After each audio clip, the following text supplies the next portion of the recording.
Chapter 124, Geto's Ring. Gojo sat, shoulders hunched, watching Geto write an outline for Yaga's assignment. Geto's movements were slow and deliberate, as if he were trying not to disturb the world outside his bubble. The tension from yesterday's incident still hung between them. They felt worn from the emotional tug-of-war. They held on to each other as they fell asleep. They reached for each other's hand as they walked to school in the morning, but it was all done in fragile silence. It was nearing lunchtime, and a small, indignant noise emitted from Geto's stomach. Soft chuckles scattered around the room. One of those came from Gojo. Geto reached under the table and pinched his thigh. "Hey," Gojo whispered, "if you would listen to me and eat more, that wouldn't have happened." The corners of his mouth lifted in a small smile. Geto elbowed Gojo in the ribs, causing him to let out an undignified squeak. Yaga looked up from his desk with a scowl. The scattering of giggles around the room finally dissipated the last threads of tension between Gojo and Geto. Geto leaned forward to stop his stomach from grumbling again when Yaga checked his watch and stood up. "Lunch dismissal," he announced to the class gruffly. "Gojo, Geto, see me before you leave." He sat back down amongst the noise of books slamming shut and being shoved into school bags. The students filed out of the room, shooting glances at Gojo and Geto, assuming they were going to be scolded for disrupting the class. Yaga seemed oblivious to Gojo and Geto's tall forms looming over him as he typed something into his phone.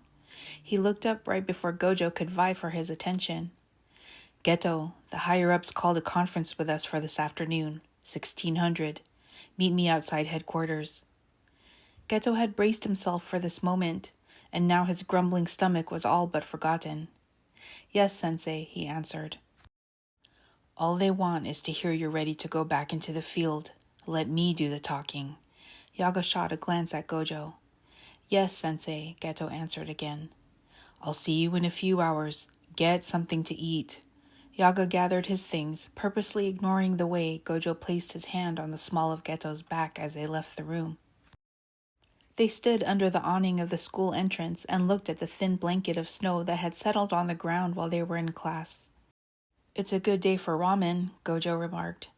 "You think I can eat when I have that conference looming over me?" Geto muttered.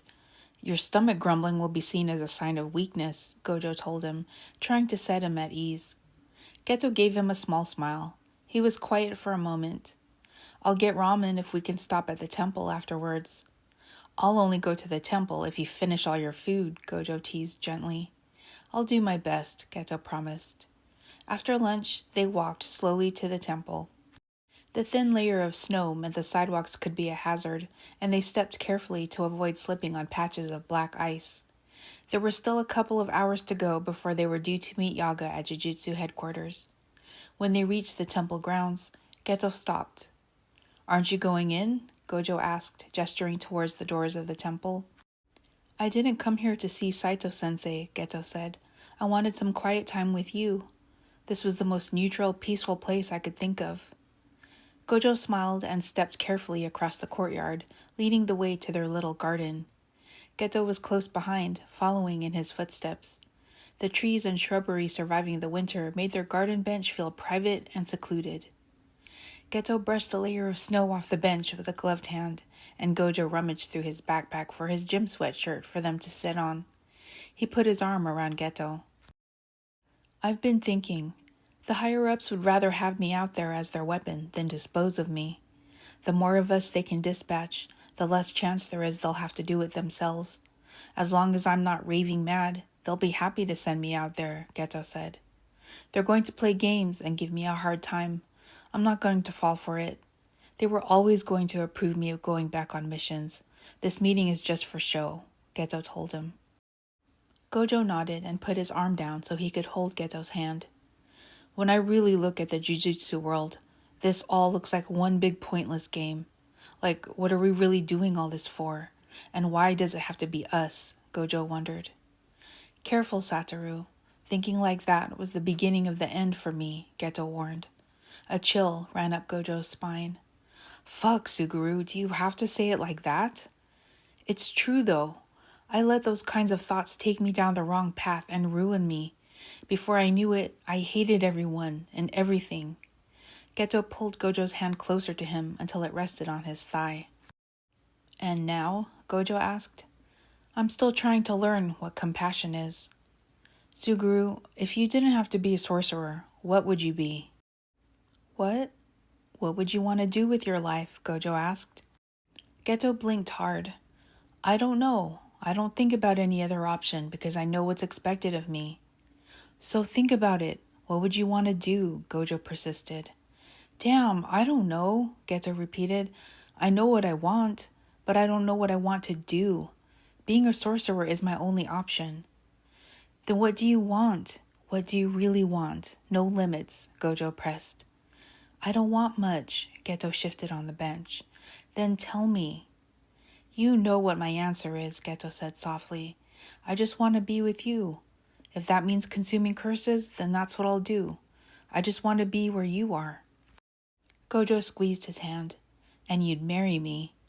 Yes. Would you have my children? Gojo asked, an unusual blush coloring his cheeks. Children?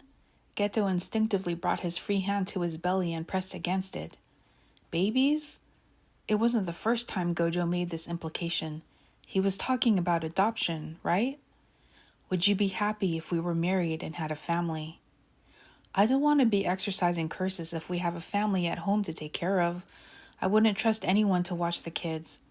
Geto didn't want to get carried away by imagining the life Gojo always dreamed of, but Gojo's longing for it was infectious. That's what I'm getting at, Suguru. I want you to have a choice in where your life goes. If the Jujutsu higher-ups are playing a twisted game, it's our lives on the line. If you don't want to play, you shouldn't have to. I'm not going to keep letting them use you. You sound serious, Satoru, Geto worried. I am serious, Gojo said. I'm going to make it so you can leave sorcery behind, and the higher-ups can't touch you. How would that even be possible? Asked Geto, skeptical.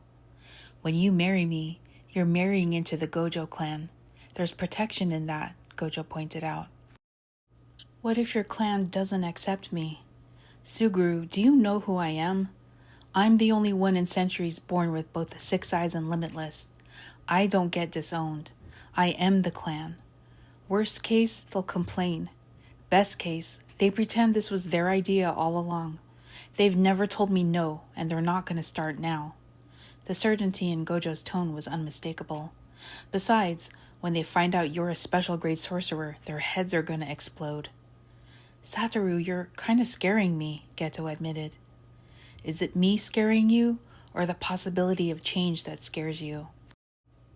Let's just say this all works out the way you planned. What would you do? You'd keep fighting as a sorcerer? Geto asked. I want to be a teacher. The next generation is going to need someone to guard them against the whims of the higher-ups. If I'm still connected to the school, I get a say in how things are run. I change the rules and give people choices in their roles as sorcerers, Gojo told him. Every night, I'd return home to you and the kids, safe and sound. You keep saying kids. Are we adopting? I know it's possible for some men, but what if I can't have kids? Geto asked, voicing a fear that sat in the back of his mind. I have you. That's more than enough, Gojo declared. I feel like you're really going to try to make this happen, Geto noted. It's gonna happen, Suguru. I just need some time to flesh everything out. We'll go to your hearing today. You'll get reinstated. We'll fight side by side for a little while to remind the higher-ups who they're up against. We'll get engaged. You'll introduce me to your parents. I'll introduce you to the clan. And then comes the really hard part. Gojo paused. What's harder than all of that? Geto worried. Asking Shoko to plan our wedding, Gojo answered. You're fucking crazy, Geto shook his head. Crazy about you. Gojo turned to Geto and gently placed a hand on his cheek. I'm not all talk and daydream, Suguru. I love you beyond anything you'll ever understand. They gazed at each other, Gojo headstrong and resolute, Geto trying to keep his own doubts at bay. Have some faith in me, Gojo said, moving closer. Geto touched his forehead to Gojo's and closed his eyes when he felt his lips press against his mouth in a tender kiss. They settled in an embrace. Gojo kissed away the winter cold settling on Geto's cheeks. It was time to leave. They gathered their things and held hands as they stepped away from their temple garden oasis and set off towards Jujutsu headquarters. Geto refocused on the task at hand, giving the higher-ups what they wanted to see, their once broken weapon now fully restored, ready to fight for people who couldn't do it themselves. Gojo glanced at Geto. He saw the resolve on his face and stayed quiet. The world will try to take him again. It always does. But I'm ready for it. Gojo tightened his grip around Geto's hand. In the back of the closet, inside a jacket Gojo never wore, a small blue box awaited. It held a thin band embedded with a small diamond, simple and fragile. Gojo smiled faintly. He'd ask when the time was right, and by then, there wouldn't be a single force in the world capable of saying no.